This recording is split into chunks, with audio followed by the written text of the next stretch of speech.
There are moments in history when courage is not measured in medals, but in silence. Moments when one man's resolve speaks louder than the thunder of 1,000 guns. The year was 1944. Normandy's fields still burned from the storm of invasion. Amid the wreckage, the 116th Infantry Regiment, battered, bruised, but unbroken, dug in against relentless German counterattacks. Among them was Sergeant Daniel Mercer, a quiet farm boy from Iowa, known more for his calm than his voice.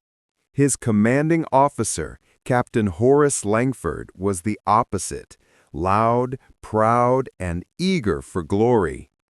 He led not with wisdom, but with ego. Every order was a performance. Every mistake someone else's fault. To Langford, soldiers were pawns in his pursuit of medals. To Mercer, they were brothers. As the battalion prepared to advance through a fog-choked valley, Langford dismissed Mercer's warnings. The terrain was wrong, visibility near zero, and radio contact unreliable. Mercer suggested a flanking move, slower but safer. Langford scoffed. "We move forward. Cowards flank." When the order came, Mercer obeyed, because soldiers obey. But he marked the ridgelines, watched the mist, and waited for what he knew was coming. And then it came. Machine gun fire, ripping through the silence like lightning. The first platoon was torn apart. Langford froze. Panic spread. Men fell to the dirt, calling for help that wouldn't come. And in that chaos, one man, calm, precise, unshaken, stood up. Mercer's shout cut through the gunfire, sharp, commanding, absolute. "Cover left ridge! Smoke out the nest!" He grabbed Langford's dropped binoculars, spotted the muzzle flash, and directed 2 riflemen. 3 bursts, silence.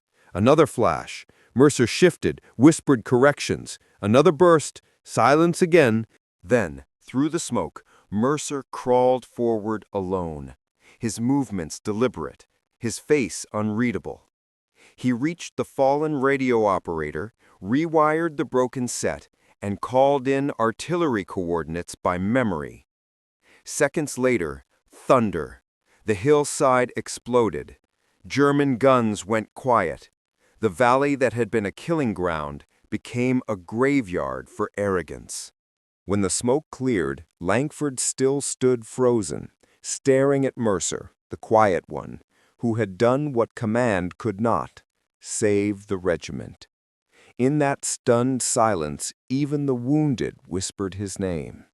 The following morning, the valley lay silent, a broken scar across the French countryside. The regiment had survived, but its pride had not. Langford, once so loud, couldn't meet Mercer's gaze. When the colonel arrived and demanded a report, Langford stammered, half excuses, half shame. But before he could finish, another voice spoke, calm, controlled. "Permission to report, sir," Mercer said. He described the events, every decision, every loss with precision, never once naming or shaming anyone. The colonel listened, then turned to Langford. "Is this true?" Langford's jaw tightened. "It is." For a long moment, silence lingered, heavy, suffocating. Then the colonel simply said, "Sergeant Mercer, you just saved 200 men." He didn't smile. He didn't salute. He just nodded, like a man confirming the weather. When Langford passed Mercer later that day, he stopped. "You could have let me hang," he muttered. Mercer looked at him, eyes calm. "We're all soldiers, sir. The field doesn't care who commands, only who stands." That sentence spread through the regiment faster than rumor, faster than radio. By nightfall, even the medics were repeating it. The field doesn't care who commands, only who stands. It was more than a lesson. It was a rebuke carved in humility. From that day forward, Langford changed. He spoke less, listened more. Because on that battlefield, courage had worn no stripes, only quiet resolve. And the men who followed Mercer never forgot what true command looked like.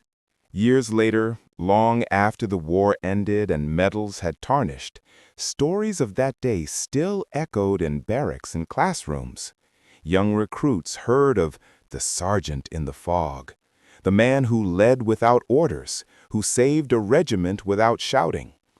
His name appeared in no official record of heroism, only in the margins of letters and the memories of men who lived because he refused to yield. When journalists later asked Mercer about that day, he said little. "War," he murmured, "doesn't reward noise. It remembers those who act when others freeze." He retired quietly, tending his farm, his uniform folded away. But soldiers who had fought beside him visited often. Some brought their sons to meet the man who once said, "The field doesn't care who commands, only who stands." That line outlived him. It was whispered on new battlefields, printed in training manuals, even etched on a monument that bore no name. Because in every war, there comes a moment when courage is not in shouting orders, but in standing firm when silence demands action. And on one battlefield, among 1,000 stories of American courage, it was Daniel Mercer's that endured the longest.